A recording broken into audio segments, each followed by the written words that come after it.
ہر نماز کا ایک اول وقت ہے اور ایک آخر وقت ہے۔ سرکار دو عالم رحمت دو جہاں صلی اللہ علیہ وسلم کو جبریل علیہ السلام نے آ کے امامت کی، آپ مقتدی بنے اور جبریل امام بنا۔ اسی سے علماء نے مسئلہ نکالا ہے کہ امامت المفضول علی الفاضل، کہ بھی مفضول بھی فاضل کا امام بن سکتا ہے، کیونکہ جبریل تو لا شک کا بھی ذالک مفضول ہے، حضور افضل ہیں، لیکن تعلیم کے لیے حضور نے اس کے پیچھے 5 نمازیں اول وقت میں پڑھی اور 5 آخر وقت میں پڑھی، اور ساتھ یہ بھی بتلا دیا کہ ان کے درمیان جو وقت ہے وہ اسی نماز کا وقت ہے۔ اب جیسے فجر کا وقت ہے تو اس کا اول وقت جو ہے وہ اندھیرے میں ہے، صبح صادق کے طلوع ہونے کے بعد اذان ہو گئی، نماز ہو گئی۔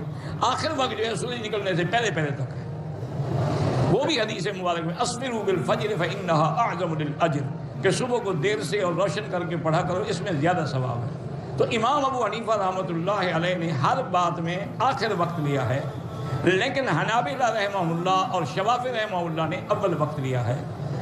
اسی طرح اہل حدیث حضرات جو ہیں وہ بھی اول وقت میں نماز پڑھتے ہیں، تو جو 2:25 پہ اذان ہوتی ہے وہ اول وقت ہے، اور 3:30 جو ہے وہ آخر وقت ہے۔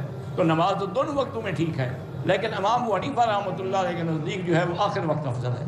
اس میں حکمت بھی ہے کہ حضور کے زمانے میں تو لوگوں کو دین کا اتنا جذبہ تھا نا کہ وہ تو نماز سے بھی پہلے آگے بیٹھ جاتے تھے مسجد میں۔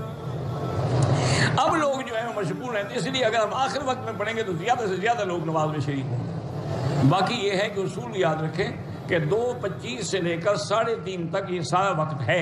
اگر تم 3 بجے پڑھ لو گے تبھی قضا کیوں ہوگی؟ تم نے وقت میں پڑھی ہے۔ قضا تو تب ہوگی جب اس کا وقت نکل جائے اور عصر کا وقت شروع ہو جائے۔